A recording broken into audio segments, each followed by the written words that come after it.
As we age, the intricate networks inside our brains face a quiet threat. Millions lose their cognitive anchors, their memories and identities slowly fading out into darkness. For decades, we've pinned our hopes on a medical breakthrough, a simple pill that would arrive in time to save us. But the pipeline of modern medicine has stalled. Between 2003 and this report's publication, no major pharmacological cures for Alzheimer's were approved. When tracking the development of new Alzheimer's treatments, the data reveals a harsh reality. Out of 200 experimental drugs tested, 199 fail. That means the success rate for discovering a viable therapy is less than half of 1%.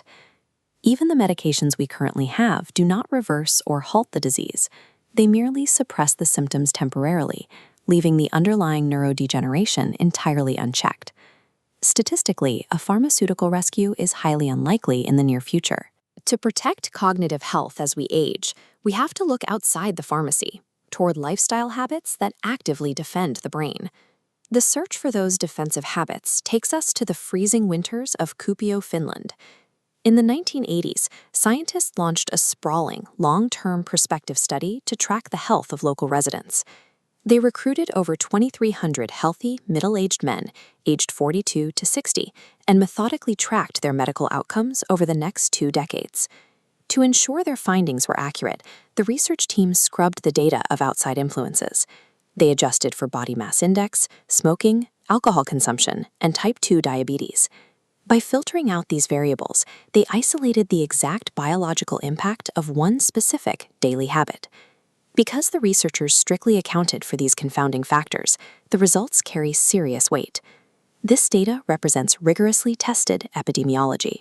The habit they isolated was the traditional Finnish practice of intense heat exposure, the frequency of sauna bathing. This chart shows the dose-response relationship between sauna frequency and cognitive disease. A baseline of 1 weekly sauna session sets Alzheimer's and dementia risk at 100%. 2 to 3 sessions drops that risk by 22%. Earlier findings from the very same Kuopio cohort revealed that high-frequency sauna users also experienced massive drops in cardiovascular disease and sudden cardiac death. When you subject your body to extreme temperatures, it acts as a cardiovascular stress test. The heat forces your blood vessels to dilate, rapidly accelerating your heart rate and driving massive volumes of healthy blood flow throughout your entire circulatory system. The brain requires a constant, unobstructed supply of oxygen-rich blood to maintain its structure and clear out metabolic waste.